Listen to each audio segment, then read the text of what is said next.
आजच्या भागामध्ये आपल्याला बघायला मिळेल आनंद निवासचा लिलाव चालू असतो आणि त्यामुळे नंदिनी खूप रडत असते, खूप दुःखी असते। तिला वाटत असतं की आपला आनंद निवास आपल्या हातून कोणाच्याच ताब्यात जाऊ नये, काहीतरी जादू व्हावी आणि आपला आनंद निवास आपल्यालाच परत मिळावं।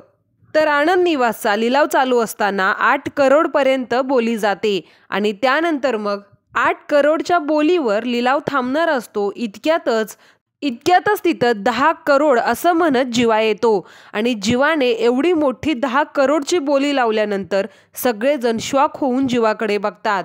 तर जीवाने 10 करोडची बोली लावली आणि जीवाने एवढी मोठी रक्कम लावली आणि आता आनंद निवास आपल्याला मिळणार म्हणून नंदिनी खूपच खुश होते।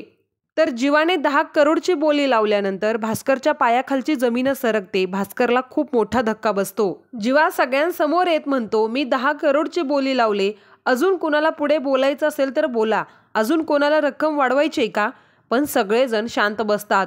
ह्याच्या पुढे कोणीच रक्कम वाढवायला तयार नसतं आणि भास्करला असं वाटत असतं की अजून कोणीतरी मोठी रक्कम लावावी, जीवापेक्षा सुद्धा अजून कोणीतरी मोठी रक्कम बोलावी आणि ही जागा आनंद निवास जीवाला मिळू नये। त्यामुळं भास्कर पुढे येऊन सगळ्यांना म्हणतो, हे बघा, ही जागा अतिशय प्राईम लोकेशनवरती आहे, जवळ समुद्र आहे, बाग आहे, त्यामुळे जास्त बोली लावा, अजून जास्त बोला। पण कुणीच मोठी रक्कम ह्याच्यापेक्षा पुढे बोलायला तयार नसतं। भास्कर सगळ्यांना आग्रह करत असतो की प्लीज जास्त बोली लावा, परंतु कोणी काहीच बोलत नाही। मग जीवा सुद्धा मुद्दाम म्हणतो सगळ्यांना, अरे 10 करोडपेक्षा कोणाला बोलायचं असेल तर बोला, पण सगळे शांत असतात।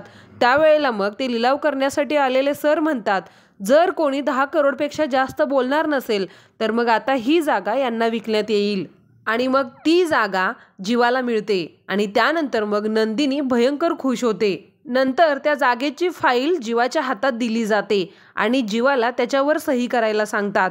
तेव्हा मग जीवा चिडून भास्करला म्हणतो, आतापर्यंत तुम्ही मला एका सक्सेसफुल बिझनेसमनचा मूर्ख मुलगा समजत होतात, परंतु आज तीच जागा 10 करोडनी मी तुमच्याकडून विकत घेतलीये। मला ती जागा परत द्या, मला त्या जागेची गरज आहे, असं म्हणत भीक मागणाऱ्या हातांना तुम्ही आज सही करायला सांगताय। जीवा आणि नंदिनी खूपच खुश असतात, तर भास्कर मात्र भयंकर चिडलेला असतो। भास्करला खूप मोठा धक्का बसलेला असतो की ती जागा परत जीवाच्या हातात गेली म्हणून। मग जीवा भास्करला म्हणतो, मी तुम्हाला एक गोष्ट सांगतो, मला माझ्या दादांनी सांगितली होती। नशीब इतकं अजीब गोष्ट आहे ना की ज्या क्षणी तुम्हाला वाटतं तुम्ही जिंकलाय, तुमच्याकडे सगळं काही आहे, एक्का राणी, पण कधीही हुकमाची दुरी येऊन तुमचा डाव संपवू शकते। आत्ताही तेच झालं आणि आत्ताही तेच झालं।